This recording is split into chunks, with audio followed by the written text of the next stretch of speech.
The year was 1305, and London awoke to the sound of its usual symphony, the calls of fishmongers hawking their morning catch, the rattle of cartwheels, the rhythmic clop of horses' hooves on worn cobblestones. But on this August morning, the ordinary chorus of the city would be overtaken by something darker, more primal. From the first light, an undercurrent of anticipation seemed to hum through the streets, growing stronger with each hour. Word had spread quickly. The infamous Scottish rebel, William Wallace, was to die today, by mid-morning. A different sound began to dominate the air, the roar of an eager, bloodthirsty crowd gathering in London's heart. Some had walked for hours.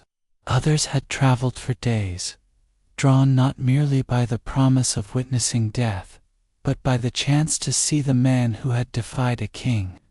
They knew his name, if not the full truth of his deeds. Wallace was more than just a condemned man. He was a living legend, a dangerous idea, clothed in flesh. To Edward I of England, he was also a problem that needed to be solved in the most final and humiliating way possible. The image most people carry of Wallace's last moments, the quick, stoic death of a noble warrior, is a fiction born centuries later. In reality, Edward's plan for Wallace was neither quick nor merciful. This would not be an execution in the simple sense, but an act of political theater on a scale designed to scorch itself into the collective memory of both England and Scotland. The king, known as Longshanks, did not deal in half measures. He intended Wallace's death to be so horrifying, so vividly remembered, that it would echo for generations as a warning to anyone tempted to follow his example. The method chosen, hanging, drawing, and quartering, was the crown's most dreadful punishment, reserved for those judged guilty of high treason. In the medieval imagination, it was more than execution. It was the complete destruction of a person's body, honor, and legacy. For Edward, it was also propaganda, a ritualized display of dominance meant to transform a man into a cautionary tale. To understand the full weight of this moment, we must look beyond the scaffold and into the world that created it. A Scotland torn between its fragile dream of independence and the iron will of an English monarch bent on its subjugation. Here, national identity was still a newborn idea, easily fractured, and loyalty often swayed by fear, land, or coin. Yet in that turbulent landscape, William Wallace had risen not from the ranks of Scotland's great noble houses, but from the obscurity of a minor landowner. He carried with him not the pedigree of a courtier, but the raw fire of a man who had suffered deeply under foreign rule. Years before this day, at the Battle of Stirling Bridge in 1297, Wallace had humiliated the might of England's heavy cavalry and given Scotland a brief, blazing taste of freedom. His victory was as symbolic as it was strategic, proof that resistance was possible. But Edward was a monarch who understood symbols all too well, and he intended to crush this one completely. In his eyes, Wallace was not just a rebel, he was the embodiment of defiance itself. And for that, his destruction had to be slow, public, and absolute. Now, as the sun climbed over London, the stage was set. The Tower loomed over the Thames like a silent sentinel, holding its most dangerous prisoner. Somewhere inside those cold, damp walls, William Wallace awaited the fate that had been decided long before he ever stood trial.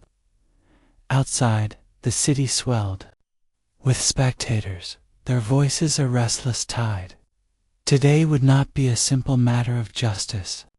It would be a performance of power. And the audience had already taken their seats. To understand why William Wallace's presence in London on that August day carried such weight, We must return to the Scotland that shaped him, a land caught between fragile independence and looming conquest. The late 13th century was a time when the very idea of a unified Scottish nation was still being born. Allegiance often shifted with the winds of survival. Loyalties were traded for land, protection, or the hope of avoiding destruction. The roots of the Scottish Wars of Independence lay in a succession crisis. In 1286, King Alexander III of Scotland died without a living heir. His granddaughter, Margaret, known as the Maid of Norway, was his successor, but she too died before ever setting foot on Scottish soil. Her death left a vacuum of power, and into that vacuum stepped Edward I of England. To many Scots, he first appeared as an invited arbitrator to settle the disputes among claimants to the Scottish throne. But Edward's idea of settling the matter involved asserting himself as Scotland's overlord, a claim that turned arbitration into annexation. Edward's view of Scotland was clear. It was not a sovereign realm, but a rebellious province, a northern territory that needed to be brought firmly into the fold of his growing dominion. His methods were as direct as they were ruthless: political pressure, military occupation, and when necessary, the sword. William Wallace emerged from this turbulent backdrop not as a high-born noble, but as a lesser landowner, perhaps even the son of a minor knight or tenant farmer, whose family had suffered at the hands of the English garrisons. The records are sparse, but the legends, and there are many, speak of personal tragedy driving his defiance. Some accounts tell of the killing of an English official by Wallace after an insult or assault, sparking his outlaw status. Others point to broader grievances: the heavy hand of English authority, the plundering of Scottish resources, the erosion of native laws and customs. Whatever the precise spark, Wallace's rebellion burned brightly. In 1297, he and a band of fighters struck at the English near Stirling Bridge. What followed was one of the most stunning upsets of medieval warfare. Using terrain and timing, Wallace trapped and destroyed a much larger English force, shattering the belief in English invincibility. For a fleeting moment, Scotland had not only resisted but triumphed. Yet Edward Longshanks was not a monarch to suffer humiliation in silence. He had already proven in Wales that he would not rest until rebellion was extinguished root and branch. His suppression of Welsh resistance had been thorough, and his expulsion of the Jewish population from England in 1290 revealed a ruler willing to reshape society by decree when it suited his purposes. To him, rebellion was like a fire: leave a spark, and it would spread. By 1305, Wallace's name had become a double-edged sword. To the common people of Scotland, it was a rallying cry for freedom. To the English crown, and to many Scottish nobles who had submitted to Edward, it was an embarrassment and a liability. Most of Scotland's aristocracy had already bent the knee, calculating that submission was safer than annihilation. Wallace's continued resistance not only challenged England's authority, but threatened to reopen wounds that Edward thought he had closed. His capture was no longer just a military objective. It was a political necessity. Every road in Scotland seemed to narrow toward one outcome: Wallace in chains. Edward's administration in Scotland worked with precision, weaving a net of spies and informants around him. Fear was their greatest weapon.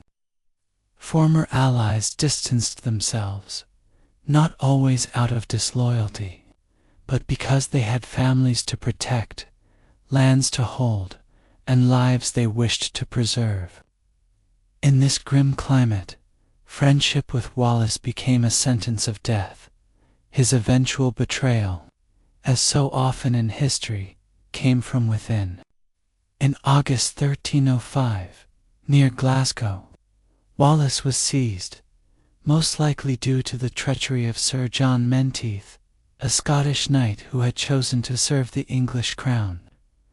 Historians still debate the exact details, whether it was a staged ambush or a quiet arrest, but the outcome was the same. The man who had stood as the living embodiment of Scottish defiance was now Edward's prisoner. For London, the news was cause for celebration. For Edward, it was an opportunity. But he had no intention of granting Wallace the swift death of a soldier on the battlefield. What awaited was something far worse, a deliberate, drawn-out unmaking of the man, piece by piece, until only the lesson remained. Edward I of England, known to history as Longshanks, was not a ruler who dealt in half measures. Towering in stature and iron-willed in temperament, he had built his reign on the principle that authority must not only be exercised, it must be seen to be absolute. His was a rule forged in campaigns across Britain and beyond, and his reputation was one of both admiration for his strategic brilliance and fear for his ruthless efficiency. Before turning his attention fully to Scotland, Edward had already demonstrated his unflinching approach to rebellion in Wales. When the native princes resisted his encroachment, he crushed their armies, dismantled their strongholds, and left an enduring mark on the Welsh landscape with a chain of imposing castles. His aim was not merely conquest, but transformation, reshaping conquered territories so completely that resistance would seem both hopeless and dangerous.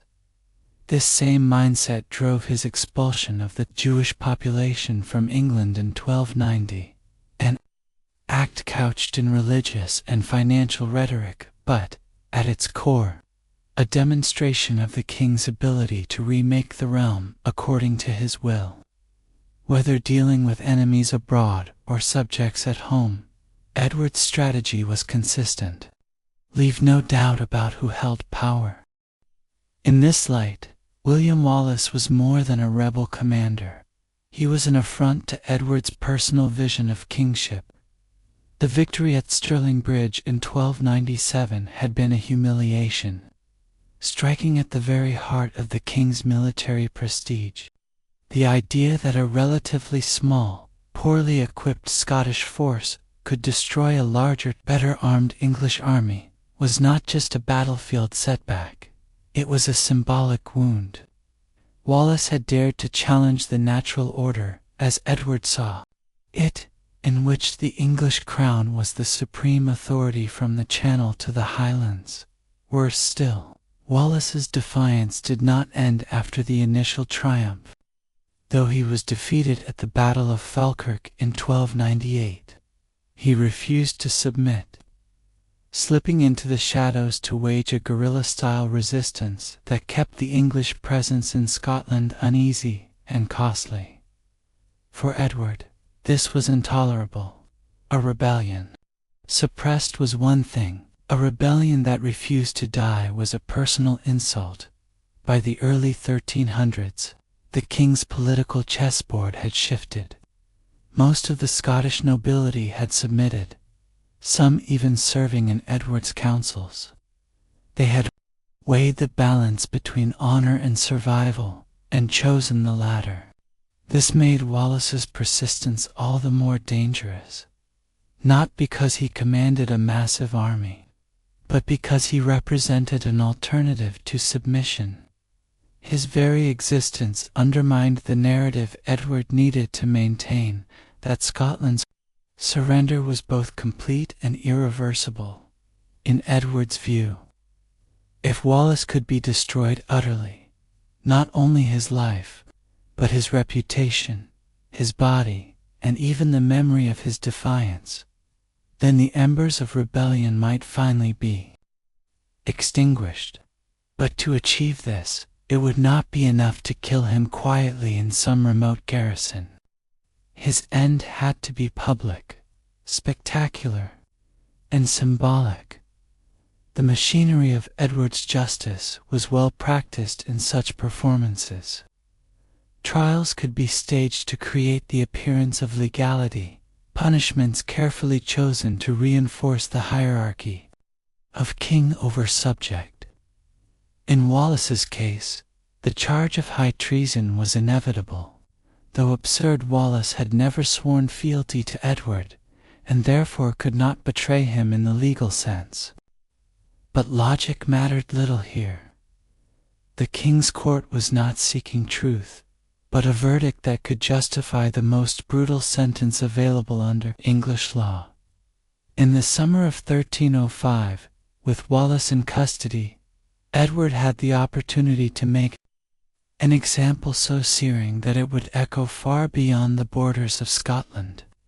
The manhunt had ended. Now, the spectacle could begin. When William Wallace was finally captured in August 1305, it was not on the battlefield but through betrayal. The man who handed him over was Sir John Menteith, a fellow Scot and keeper of Dumbarton Castle, whose name would forever be stained in Scottish memory as a traitor. For months before this, English agents and informants had stalked the countryside, following whispers and rumors of Wallace's movements. The reward for his capture was immense, not just in coin but in royal favor, enough to tempt even those who had once fought by his side. His arrest was swift, but the journey to his fate was deliberately slow. Wallace was taken from Scotland to London in chains, escorted by heavily armed guards, who treated him less like a prisoner and more like a dangerous prize. The route was chosen carefully, winding through towns and cities loyal to Edward, where the sight of the infamous rebel in fetters could serve as a living warning. In every settlement they passed, crowds gathered to see the man who had so often been the shadow in English nightmares. Some jeered, spitting insults. Others stared in silence, perhaps expecting to see a bloodthirsty monster, but finding instead a tall, scarred figure whose eyes still burned with something that was not quite defeat. The journey itself was a form of punishment. Shackled at wrists and ankles, Wallace endured summer heat and dust, sleeping on hard floors or bare earth, fed just enough to keep him alive for the king's spectacle. The guards kept their distance except when necessary. Wallace was dangerous, not because of his strength, diminished now by imprisonment, but because of his presence. He had become a symbol, and symbols could still inspire, even in chains. By the time the convoy reached London, the capital was already abuzz.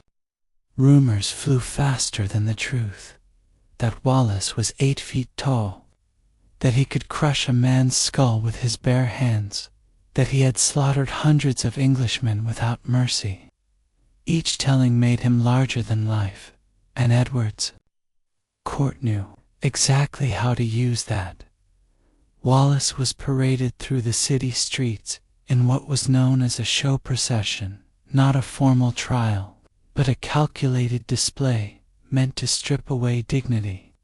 Bound and mounted on a horse, he was led past jeering crowds toward Westminster Hall, where his fate would be sealed.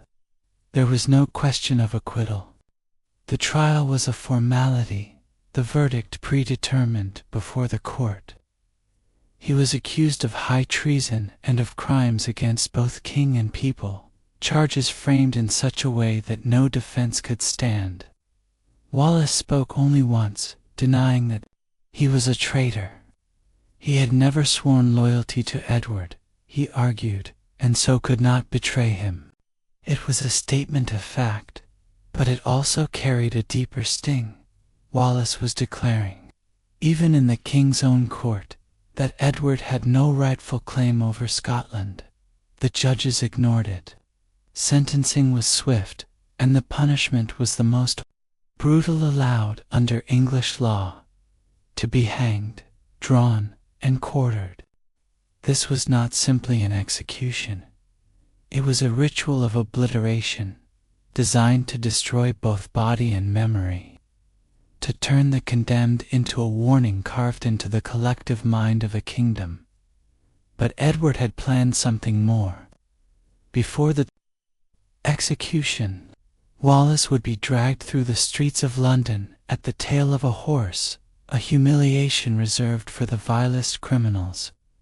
The king wanted the people to see the so-called guardian of Scotland reduced to helplessness, to watch his defiance ground into dust before their eyes. In this way, Edward believed he could do what years of war had not accomplished: silence William Wallace forever. On the morning of August 23, 1305, London awoke to the sound of footsteps and murmurs spreading like ripples through the narrow streets. Word had gone out the night before. William Wallace, the Scottish rebel who had defied the English crown for nearly a decade, would meet his end that day. For many, it was not merely an execution but a public spectacle, a theater of power, in which every detail had been rehearsed for maximum effect. They dragged Wallace from his cell in the Tower of London, the air thick with the damp chill of the river nearby. His chains clinked against the stones as he was forced onto a hurdle, a rough wooden frame attached to the tail of a horse. This was the first act in the ritual degradation. The condemned man pulled not in a cart, which offered some dignity, but face up on the bare wood, jolted and rattled through the filth of the streets. The crowd surged forward to catch a glimpse, some craning from windows above, others pushing so close the guards had to shove them back with the hafts of their spears. The route wound from the Tower to Smithfield, the place of execution, passing through markets and squares, where the stench of fish, dung and sweat mixed with the metallic temps of anticipation. Boys hurled stones and rotten vegetables. Merchants abandoned their stalls to watch. Not all faces were hostile. Here and there a quiet figure stood with eyes lowered, Scots living in exile, or perhaps Londoners moved by the sight of a man meeting his death without begging for mercy. Asterisk at Smithfield. The second act began. Wallace was hauled upright, stripped naked to the waist, and tied to the gallows. The crowd pressed closer, their voices a shifting chorus of taunts and laughter. The hangman worked with deliberate slowness, looping the noose around Wallace's neck. But this was no swift drop to break the neck. The rope tightened just enough to choke the breath without granting release. He dangled, convulsing, the world narrowing to black at the edges, and then they cut him down. The next stage was worse. They laid him on a table, holding him fast, and the knife came out. The law said drawn, and here it meant disemboweled. The intestines pulled out while the heart still beat. It was punishment as performance, meant to sear the horror into the minds of all who saw it. Chroniclers later claimed Wallace made no sound but a low groan, refusing to grant his enemies the satisfaction of screams. Whether that was true or legend hardly mattered in Scotland. It became part of his myth. When the heart finally ceased, the hangman severed the head and quartered the body. This was the final act, the scattering of the symbol. The head was dipped in tar and set on a spike over London Bridge, to glare down at all who entered the city. The 4 quarters were sent to Newcastle, Berwick, Perth, and Aberdeen, a grim reminder in every corner of the realm that rebellion carried the highest cost. Yet in this brutality lay a seed Edward could not kill. The fragments of Wallace's body were meant to erase him, but instead they spread his story farther than his living voice ever could. In taverns and halls, People spoke of the man who had faced the might of England and died unbroken. In Scotland, his name became a whisper that carried through the years, a reminder that a nation's spirit could not be executed. The death of Wallace did not bring the peace Edward I had hoped for. Instead, it cast a long dark shadow over Scotland, a shadow that seemed to deepen with each passing year. Wallace's brutal execution had been designed to terrify, but it did something far more dangerous. It turned him into a martyr.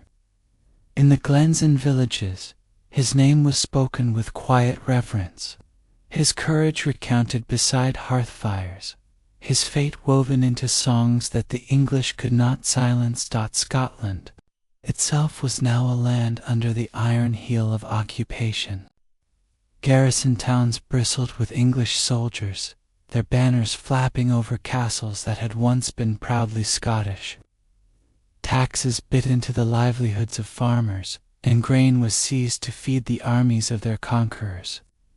The law, once a matter of clan custom and local justice, was now imposed from Westminster, foreign magistrates delivering sentences in a language some could barely understand. The people adapted in ways that were both subtle and defiant.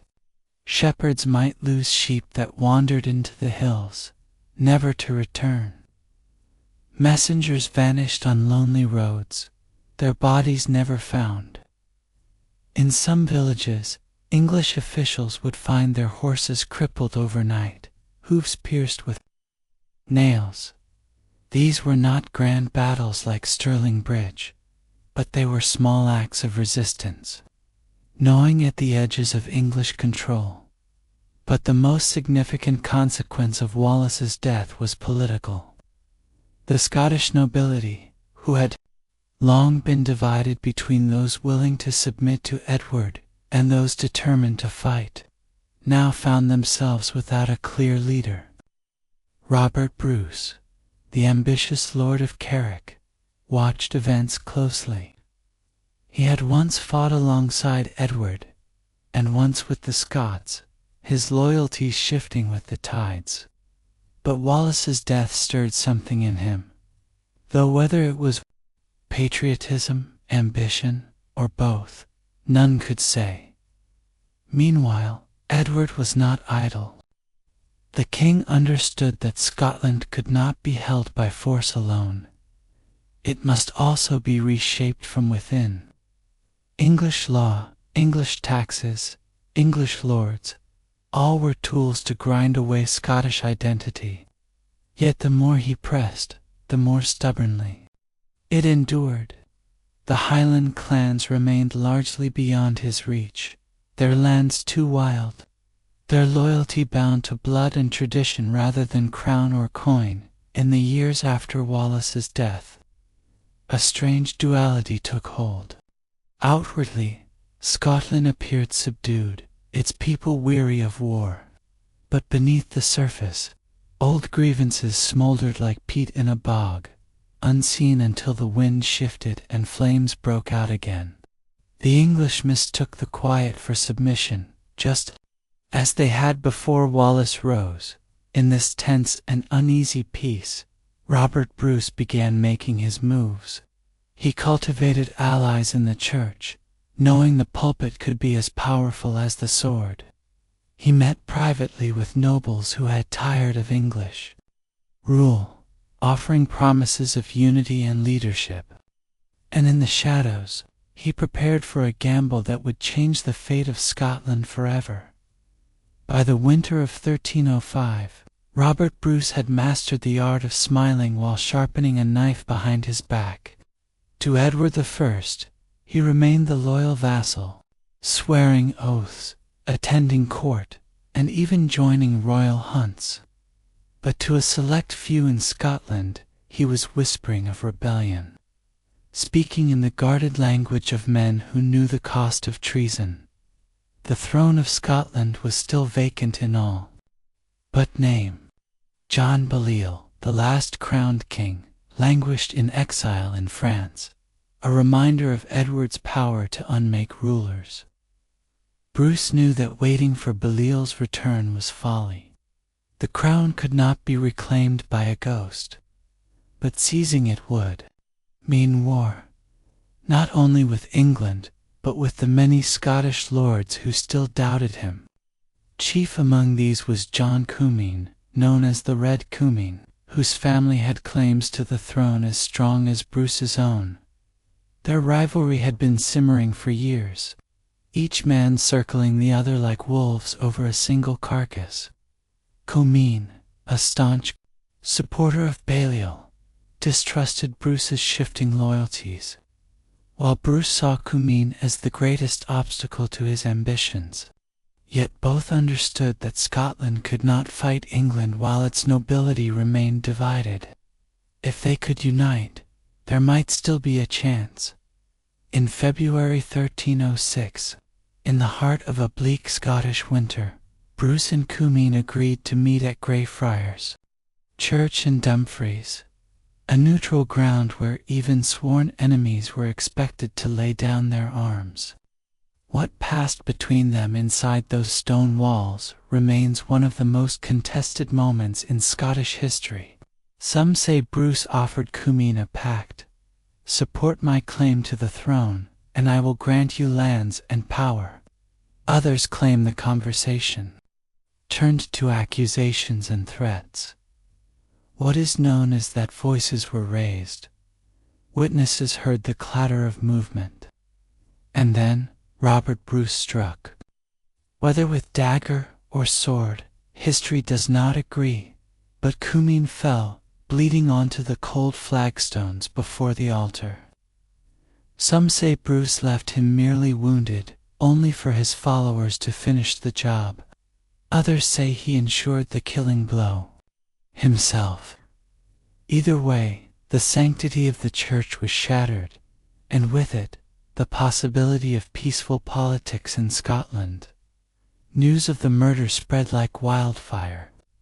Too many Scots, Bruce had committed a grave sin, not only in spilling blood within a holy place, but in murdering a fellow noble whose death would ignite a blood feud. To others, it was a decisive, if ruthless, act, the removal of a rival who had stood between Scotland and unity. Edward I, upon hearing the news, was said to have smiled grimly. In Bruce's rashness, the king saw his opportunity. A man who murdered in a church could be painted not as a liberator, but as a criminal, and criminals could be hunted without mercy. But Edward also underestimated the effect this act would have on Scotland's simmering spirit. Within weeks, Bruce would make a move that stunned friend and foe alike, one that would turn his crime into a declaration, his dagger into a crown. 6 weeks after John Comyn's blood stained the stones of Greyfriars, Robert Bruce stood in the small town of Scone, where Scottish kings had been crowned for centuries. The setting was stripped of its old grandeur. The Stone of Destiny had been carried off to England years before, the royal regalia hidden or destroyed, and most of the great lords either dead, in exile, or sworn to Edward. Yet here, amid bare winter trees and a wind that cut like glass, Bruce was declared King of Scots. It was a hurried coronation. Time was not Bruce's ally. Edward I's spies were everywhere, and news of the Comyn murder meant the English king would not wait for spring to move against him. The ceremony lacked the great processions and pageantry of old. No stone, no crown, no gathered nobility, only a small knot of supporters, bound together more by defiance than by power. Among them was Bishop William de Lamberton of St. Andrews, one of the few clerics still willing to risk open defiance of Edward. Yet even in its stripped-down form, the act was potent. Bruce understood that symbols mattered as much as armies. To be crowned even in haste, even in scarcity, was to declare that Scotland still had a king, that Edward's conquest was not complete. It was a gamble in the purest sense. If he could survive the coming storm, this fragile moment could be remembered as the spark of a new Scotland. The days after the coronation were not filled with celebration but with grim preparations. Bruce had no great army, only a small, loyal retinue, and the promise of recruits if he could hold out long enough to inspire them. The Cummines, enraged at the murder of their patriarch, aligned themselves with Edward and vowed vengeance. Across Scotland, loyalties fractured. Villages and clans found themselves torn between oaths to Edward, kinship with the Cummines, or hope in Bruce's cause. In March 1306, Edward's answer came in the form of Aymer de Valence, Earl of Pembroke, a seasoned commander and cousin to the slain John Comyn, leading a force of English troops and Scottish allies loyal to the Crown of England. Valence marched north with orders to destroy Bruce utterly. The confrontation came quickly, near Meath. What happened there was a disaster for the new king. Bruce, perhaps overconfident or desperate for a quick victory, agreed to a truce until the next day. Valence, ignoring the honor of the agreement, attacked at dusk, catching Bruce's forces unprepared. The slaughter was brutal. Many of Bruce's closest friends and kin were cut down. The survivors scattered into the hills, hunted like wolves. Bruce himself barely escaped with his life. In the weeks that followed, his fortunes plunged further. His brothers were captured and executed by the English. His wife, Elizabeth, and daughter Marjorie were taken prisoner. The Countess of Buchan, who had placed the crown on his head at Scone, was locked in an iron cage, exposed to the elements as a living warning to all who might defy Edward. By the end of that year, Bruce was a king in name only, a fugitive wandering the Western Isles, reduced to sleeping in caves and living off scraps. Yet in this bleak season, something hardened in him. He had faced not just defeat, but humiliation, loss, and betrayal, and still lived. The man who emerged from this crucible would be far more dangerous than the ambitious noble who had once struck down John Comyn in a fit of rage. For in the cold and hunger of exile, Robert Bruce began to understand the kind of war Scotland would need to fight, not one of banners and castles, but of shadows and patience. The winter of 1306 to 1307 was not just cold in the physical sense. It was a season of isolation, of near extinction for Robert Bruce's cause. Driven from the mainland after Methven, he found himself on the wind-lashed isles off Scotland's west coast, a king reduced to the life of a hunted outlaw. The sea was both prison and protector, keeping Edward's armies at bay, while cutting him off from any immediate hope of reclaiming his realm. Legend says it was here, on one of these rocky sea-swept islands, perhaps Rathlin, off the coast of Ireland, that Bruce encountered the sight that would haunt him for the rest of his life. In the dim light of a cave, he watched a spider attempting to spin its web across a gap. Again and again, the fragile thread broke, and again the spider returned to begin anew. Only on the seventh attempt did it succeed, anchoring its web in place. Whether the story is literal truth or a later piece of poetic myth-making hardly matters. It captures a truth about Bruce in this moment. Defeat had stripped him of everything but the will to try again.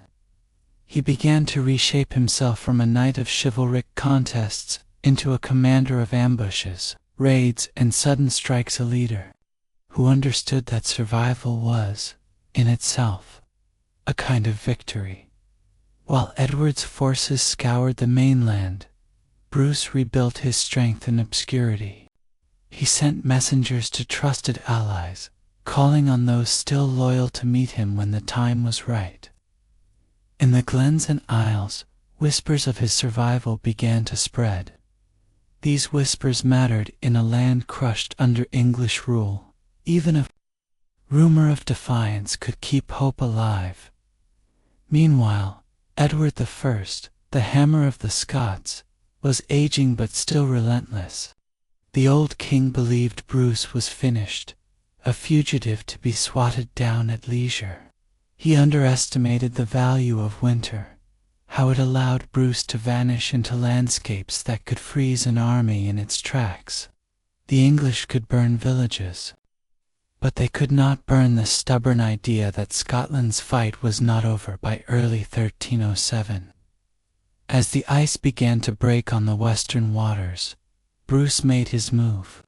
Striking from the Isles, he began a campaign of lightning raids on the mainland, targeting isolated garrisons and enemy-held castles. These were not grand battles meant to decide the fate of nations in a day. They were small, calculated blows meant to bleed the occupiers and test the loyalty of the land. It was during this time that Bruce's leadership truly transformed. His followers saw not just a king by title, but a man who shared their hardships, wading through bogs, marching through snow, fighting shoulder to shoulder. In a feudal world where many rulers clung to privilege, Bruce's willingness to endure what his men endured forged a loyalty no oath could compel. Still, this was a fragile rebirth. The Comyn faction remained bitter enemies. Many powerful clans preferred the stability, or at least the fear of Edward's rule. And Edward himself was preparing for yet another campaign into Scotland. But this time Robert Bruce would not meet the English in open battle on their terms. He had learned from Methven, from the months of exile, from the Spider's patient persistence. The war for Scotland was no longer about chivalric honor. It was about endurance, about holding on until the enemy broke before he did. In the spring of 1307, Edward I gathered his strength for what he intended to be the final crushing blow against Robert Bruce.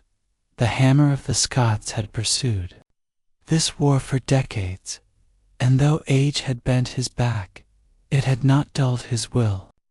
He called his nobles, ordered supplies for a grand campaign, and made it clear that he meant to lead the army himself.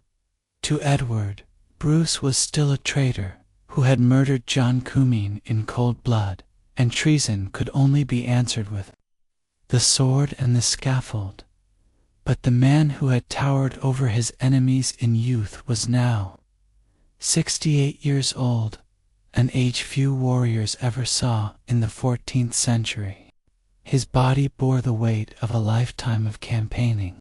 He suffered from chronic illness, likely dysentery, and the strain of marching north into the wilds of Scotland made every mile a torment. By early July, the English host had reached Bergbassans, just south of the Scottish border.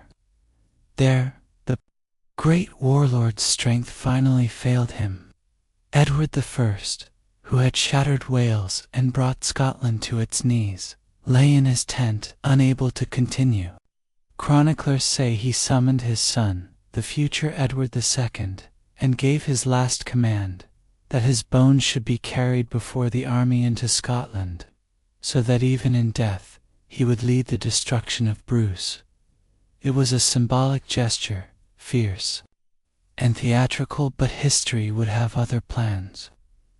On the 7th of July, 1307, Edward I died before he could set foot in Scotland again. His body was carried back to London, not north into battle. With his passing, the war lost its most implacable figurehead.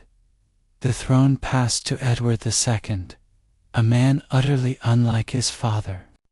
Where Edward the First had been a relentless, hard-edged warrior king, his son was indulgent, politically naive, and more interested in his personal favorites than in the grind of military campaigns.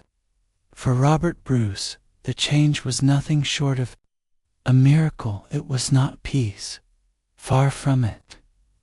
The English army was still powerful, and Edward II still claimed Scotland as his own. But the iron will driving the war had vanished. The new king would prove prone to distraction, given 2 long absences from the front, and unable to command the fierce loyalty his father had enjoyed among the English barons. Bruce recognized this moment for what it was, an opening. In the years to come, he would use Edward II's weakness to rebuild Scotland's independence piece by piece.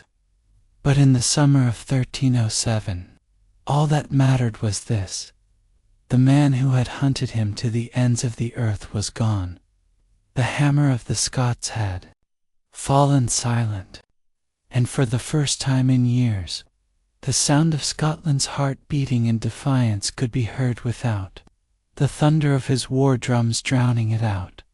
The death of Edward I did not end the war, but it changed its soul. Without the relentless drive of the old king, the English campaigns lost focus. Edward II, ascending to the throne, lacked both the iron discipline and the personal authority to keep his lords united in a common cause. Many of them returned to their estates, weary of years of bloodshed and heavy taxation. Scotland, though still fractured, suddenly found breathing room. For Robert Bruce, this was the moment to shift from survival to reconquest. His first goal was not to launch grand, open battles, those would come later, but to retake key strongholds one by one, choking off the English presence. Castles, after all, were the real currency of power in medieval Britain. Whoever held them controlled the surrounding lands, the harvests, and the loyalty of the people. Bruce began in the west, where his kinship ties and the rugged geography gave him an advantage. He moved like smoke, striking unexpectedly and fading away before larger English forces could respond. He relied on local guides who knew every bog and ford, every glen where men could lie in wait. The war in this phase was bitter and personal. Garrison towns that had flown the English banner for years were besieged or taken by stealth. Some surrendered when offered terms. Others fought to the last. In many cases, Bruce ordered captured castles dismantled, their walls pulled down stone by stone, so the English could never retake them and fortify the land against him again. At the same time, he worked to win the hearts of the people. In areas where famine bit hard, he arranged for grain to be distributed from captured stores. He offered protection to farmers and craftsmen in return for their loyalty, knowing that an army could not march without the goodwill of those who fed it. But it was not all triumph. Bruce's enemies within Scotland, particularly the powerful Cummin family and their allies, still plotted against him. Edward II, though often distracted, occasionally roused himself to send punitive expeditions north. Each time, Bruce was forced to melt away into the hills, avoiding direct confrontation until the English withdrew in frustration. It was a war of attrition, a test of endurance. Every month Bruce survived, every mile of land he reclaimed, tilted the balance slightly in his favor. Yet the dream of a truly free Scotland was still far off. For now, Robert Bruce played the long game, a slow tightening of the noose, castle by castle, until the invader's grip began to weaken. The road ahead was uncertain, but for the first time in years, it led toward hope rather than exile. Even as Bruce's power grew, danger seeped into the cracks of his fragile kingdom. The most perilous threats often came not from English knights in gleaming armor, but from men who shared his language and walked the same roads. Scotland was still divided, a land where loyalty could shift with the wind, where old family feuds ran deeper than patriotic cause. Some clans resented Bruce's rise, viewing him not as a liberator, but as another ambitious noble clawing for power. The Cumeen loyalists, scattered yet unbroken, nursed their grievances like embers, waiting for a chance to ignite them into rebellion. They whispered to the English, offering intelligence on Bruce's movements in exchange for gold or promises of future favor, and sometimes those whispers reached the wrong ears at the worst possible moment. On more than one occasion, Bruce's planned strikes against English garrisons collapsed because his enemies had been forewarned. Ambushes meant for the invader were turned back on him, forcing his men to retreat under showers of arrows in narrow passes where the snow turned red. Betrayal was not just political, it was personal. In the Highlands, a distant cousin who had once shared bread with Bruce led a raid against one of his supply convoys, stealing weapons meant for the spring campaign. In the lowlands, a trusted messenger vanished with a letter meant for an ally and reappeared in an English camp. The price of survival was constant vigilance. Bruce tightened his circle, relying only on those whose loyalty had been tested in the fire of battle and loss. He shifted his routes unpredictably, sometimes sending decoys while he slipped away in the opposite direction. The paranoia was exhausting. Every shadow in a torchlit hall could conceal a dagger. Every smile at a feast could hide a traitor's intent. Yet Bruce could not allow fear to paralyze him. Too much was at stake. Ironically, it was during this dark season of suspicion that Bruce scored one of his most audacious victories. By disguising his men as English soldiers and marching under captured banners, he infiltrated a key border fortress. The ruse worked so perfectly that the garrison welcomed them inside before realizing too late who they were. It was a reminder that cunning could still outmatch treachery, at least for now. But the whispers never stopped, and Bruce knew that until Scotland was truly united under one cause, the enemy would never need to look far for an open door into its heart. By the spring of 1313, Robert the Bruce was no longer the fugitive king hiding among the heather. Years of relentless campaigning had transformed him into something far more dangerous. A commander who understood not just how to fight, but how to starve an enemy of hope. One by one, the English strongholds that had dotted Scotland like iron teeth began to fall. Bruce's tactics were calculated and merciless. Cut off supplies, block escape routes, and offer the garrison a choice between surrender or annihilation. Many chose the former, knowing relief from England could take months, if it came at all. Still, victory did not come from brute force alone.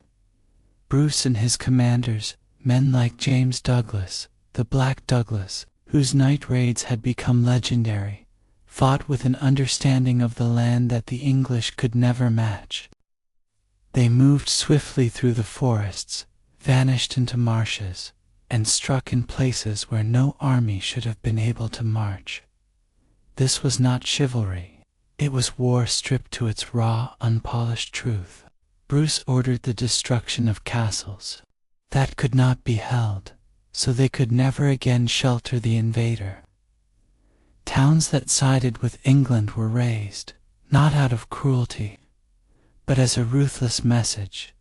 Loyalty to the crown was the only shield against the storm.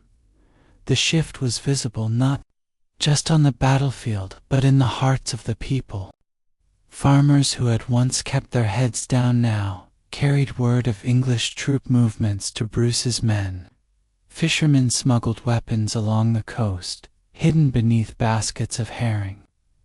The Scottish cause was no longer just the dream of nobles. It was a movement carried on the shoulders of common folk.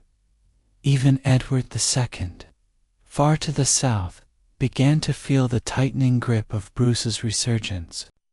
Reports from his commanders grew increasingly desperate. Garrisons begged for reinforcements that never arrived in time. Supplies rotted in the rain as ambushes cut off wagon trains by the year's end. Scotland's map looked very different from the days when Bruce had been a hunted outlaw.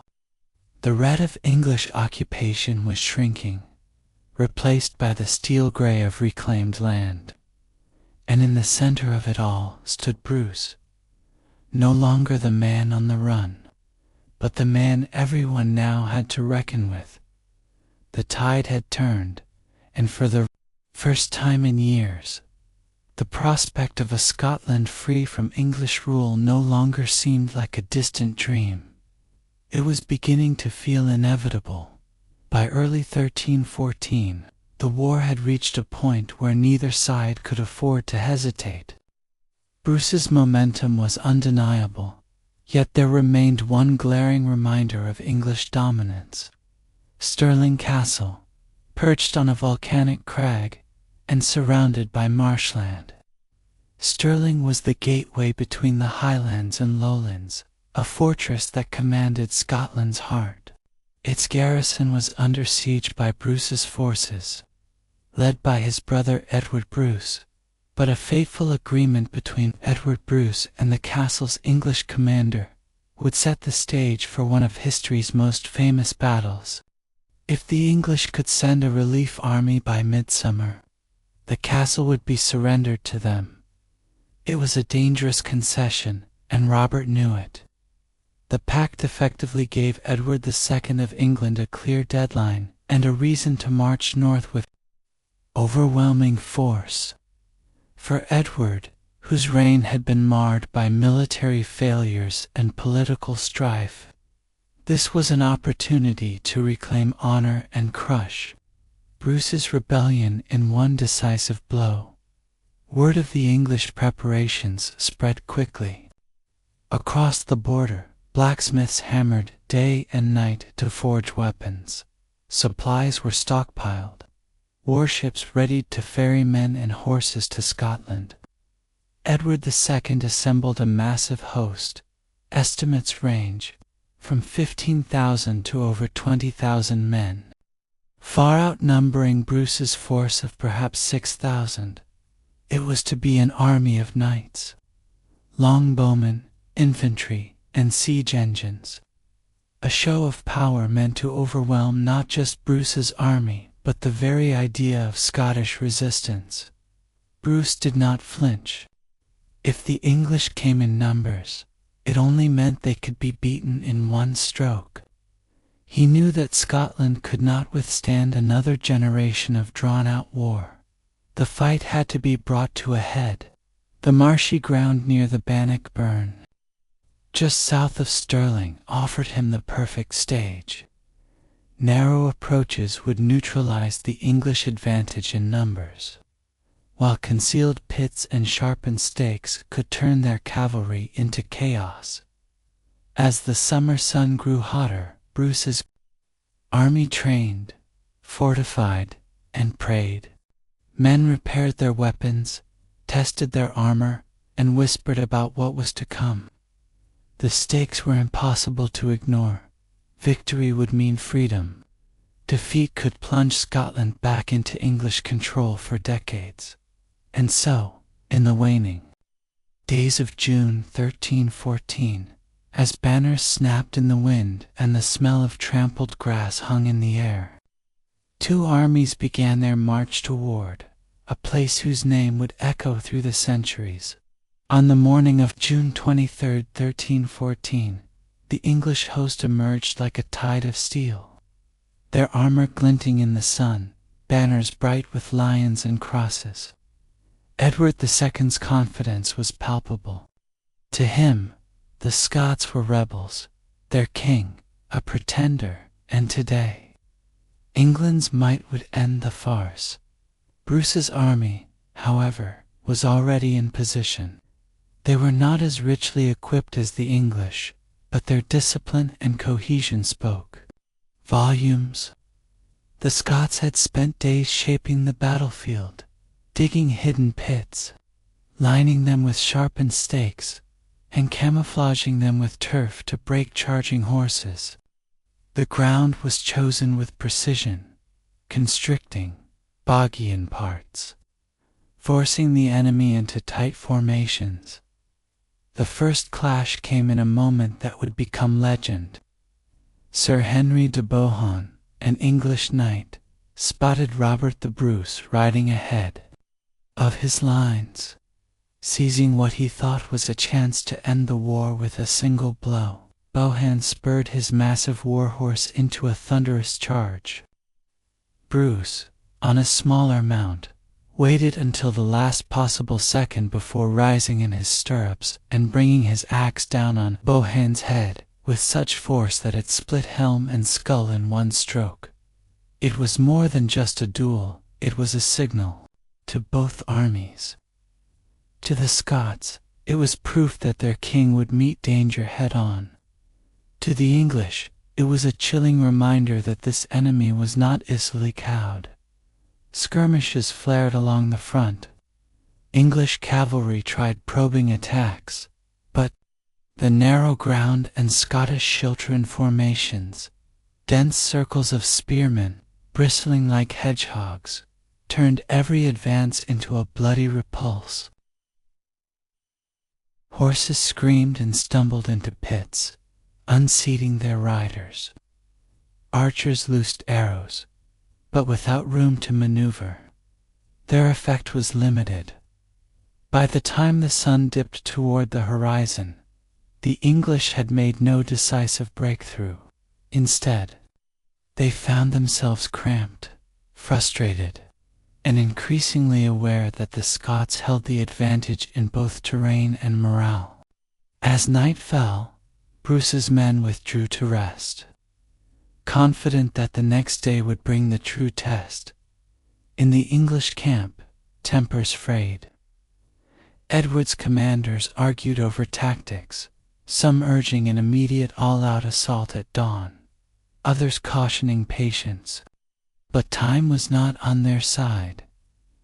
The deadline for Stirling Castle loomed, and with it, the threat of humiliation should they fail. The night air was thick with the smell of sweat, leather, and damp earth. In the darkness, both armies lay awake, each soldier wondering if he would see another sunrise. Tomorrow would decide not just the fate of a castle, but the fate of a nation.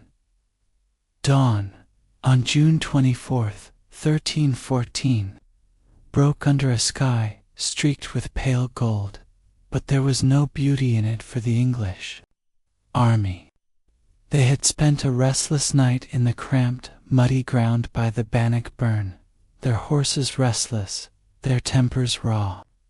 Across the field, the Scots stood ready, a wall of spears, their banners lifting in the cool breeze, the hum of their war horns low and steady like the growl of a hunting beast. Edward II ordered a full advance. Trumpets blared, and the English cavalry surged forward, but the narrow approach quickly betrayed them.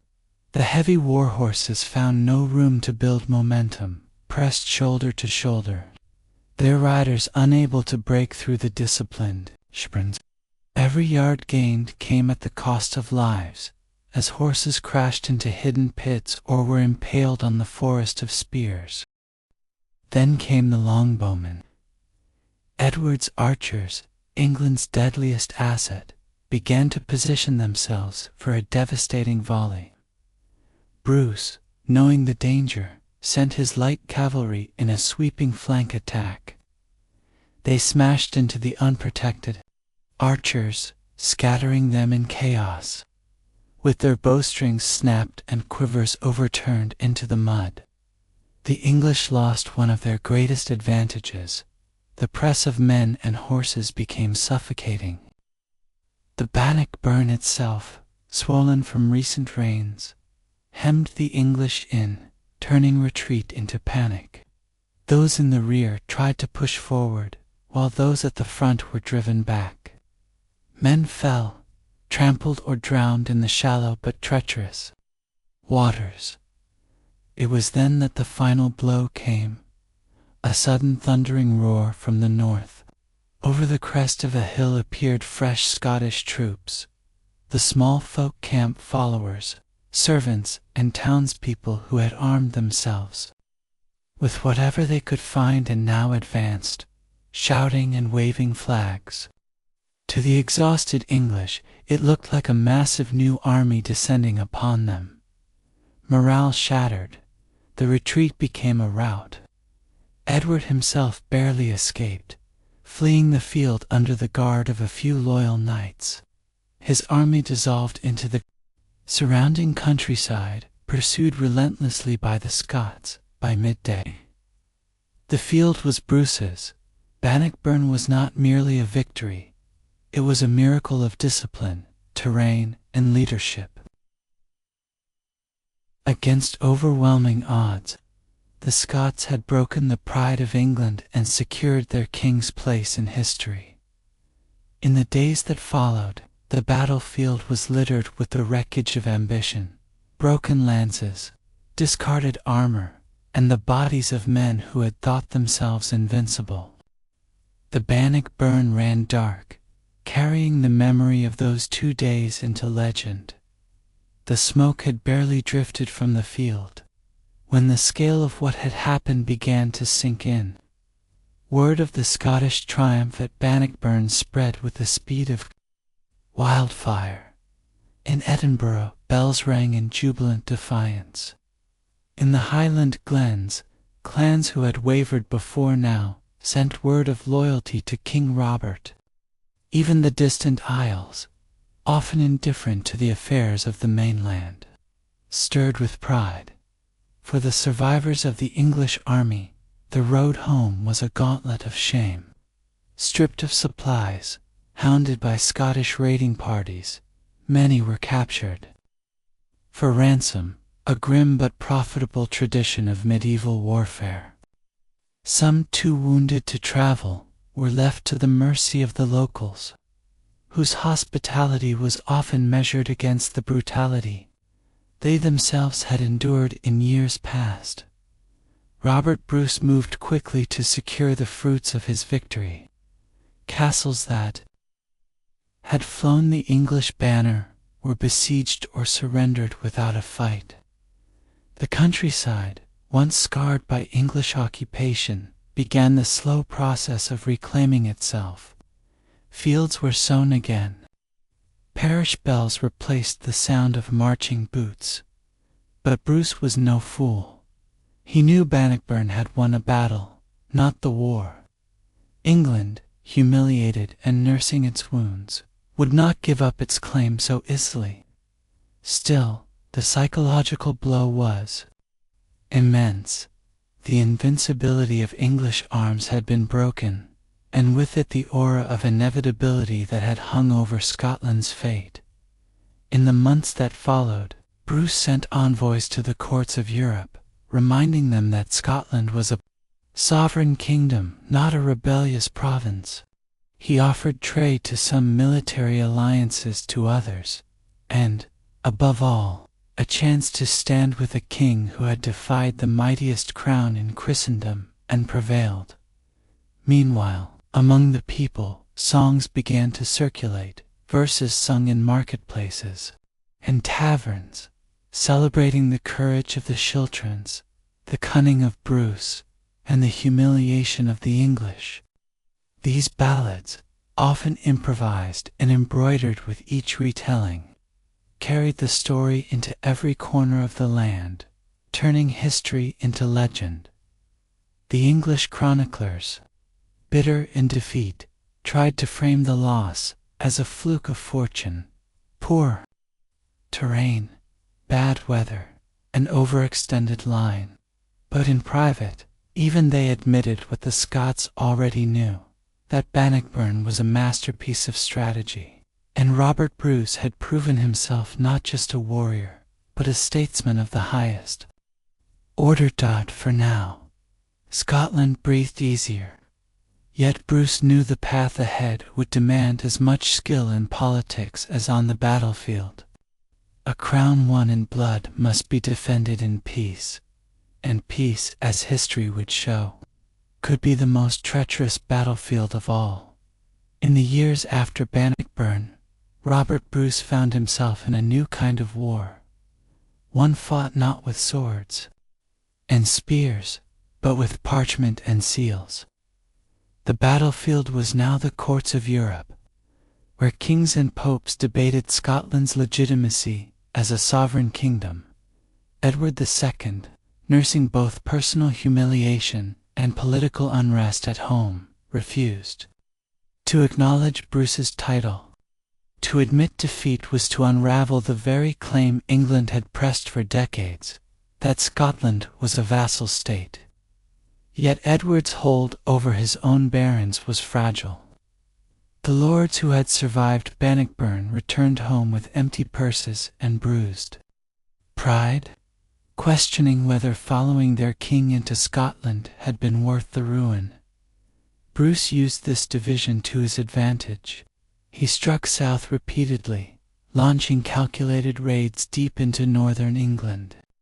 These weren't just acts of vengeance, they were economic warfare. Crops burned, villages emptied, and merchants bankrupted.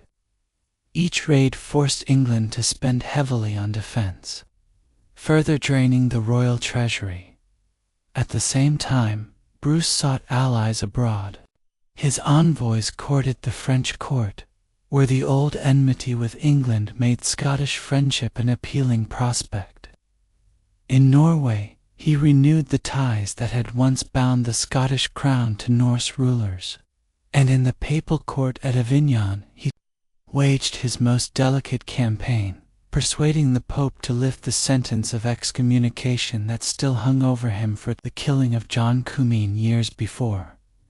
This diplomatic work was slow, often frustrating.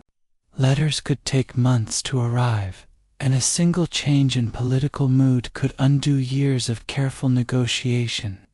Yet Bruce persisted, knowing that recognition in the eyes of Christendom was the final shield Scotland needed. Without it, England could always claim a moral and legal right to invade. Meanwhile, at home, Bruce strengthened his rule. Lands confiscated from English loyalists were granted to his most steadfast supporters, weaving a network of obligation and loyalty. Fortifications were repaired, new trade routes opened, and justice administered with a fairness that earned him respect even among former foes. He understood that a kingdom divided internally was easy prey for outside forces. By the mid-1320s, Bruce's position was stronger than ever. His enemies were weakened, his allies more numerous, and his people more united. But the shadow of war still loomed. The final seal on Scotland's independence would require more than raids and treaties. It would demand an agreement written in the language of kings, recognized by the powers of Europe, and that Bruce knew would be the hardest victory yet. In the spring of 1320, a parchment left the Abbey of Arbroath that would echo through the centuries, not just as a political plea, but as a statement of a people's unyielding will. It was addressed to Pope John XXII, but its true audience was the world. The letter, later known as the Declaration of Arbroath, was a masterpiece of medieval diplomacy. Written in Latin, it spoke in the voice of Scotland's barons, though its spirit belonged to the nation itself. They recounted the ancient origins of their kingdom, how the Scots had come from Scythia, journeyed across Europe and settled in the rugged north, long before England even bore its name. They reminded the Pope that Scotland had been free and independent, ruled by its own kings, until English ambition brought war and ruin. But the heart of the document lay in one extraordinary passage. It declared that as long as 100 of them remained alive, they would never submit to English rule. They fought not for glory, wealth, or honor, but for freedom alone, a freedom no man surrenders, except with his life. In a world where kings often claimed divine right above all else, this was radical. Here was a group of nobles saying, in effect, that the king's legitimacy rested on the will of the people, and if he failed them, they had the right to choose another. This was no mere flourish of rhetoric. Bruce's enemies were still many, and his excommunication was a heavy chain on his crown.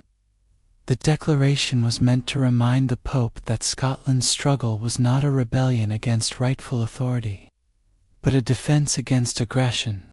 By framing their cause as one of justice and survival, the barons sought to pull the papacy onto their side, or at least to shame it into neutrality. Copies of the letter were carried by trusted envoys to Avignon, each man knowing the dangers of travel through lands that might harbor English agents.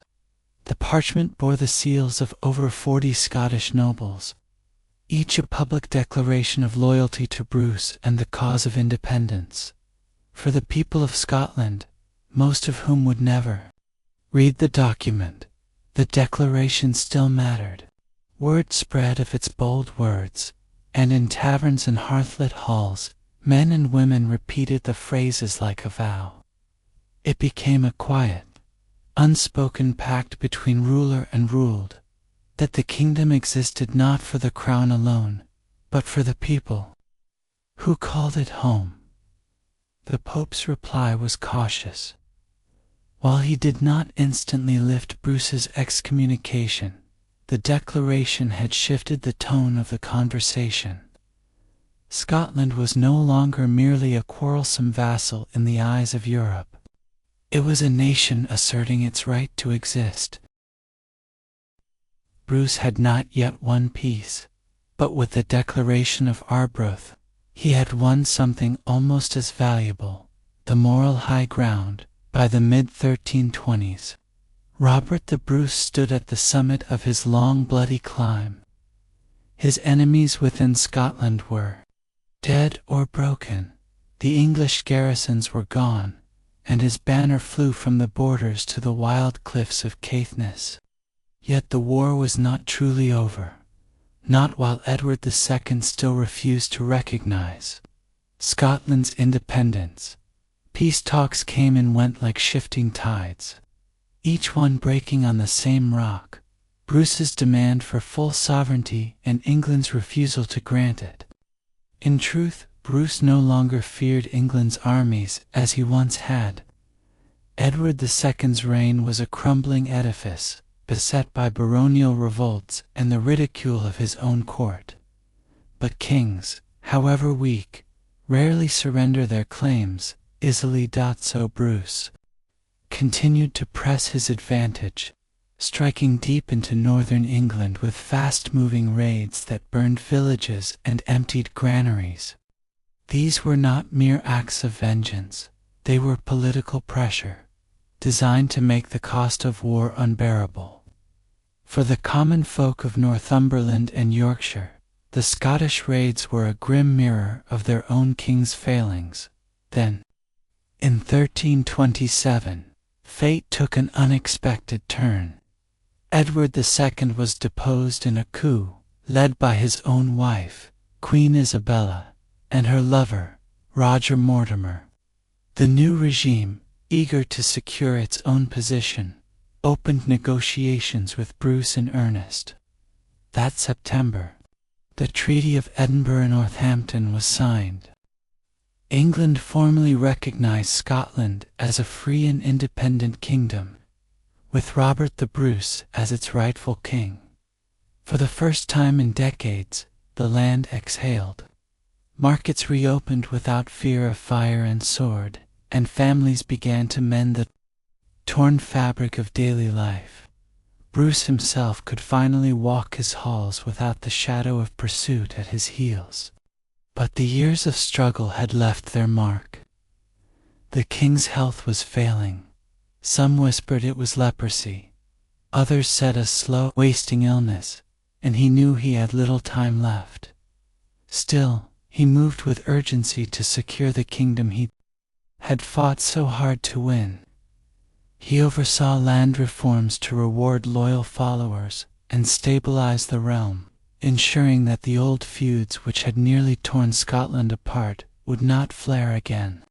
He called for the codification of laws and strengthened ties with France, laying the groundwork for the Auld Alliance that would endure for centuries. When Bruce died in June 1329 at the age of 55, he was buried in Dunfermline Abbey, his heart removed according to his wish. It was entrusted to his loyal friend Sir James Douglas, who carried it in a silver casket on crusade, a final, symbolic gesture of a king who had lived and died in the service of a cause greater than himself. In the generations that followed, Robert the Bruce's name became more than that of a man. It became a banner for every Scotsman who dreamed of freedom. The wars would come again, as wars always do, but the idea that had taken root in his reign, that a people could defy even the mightiest crown on earth, would never die. His was not a perfect reign, nor a flawless victory, but in the balance of history, Robert the Bruce had done what few dared even to dream. He had wrestled a nation from the grip of empire and handed it back to its people. And in the quiet, windswept fields of Scotland, that gift endured.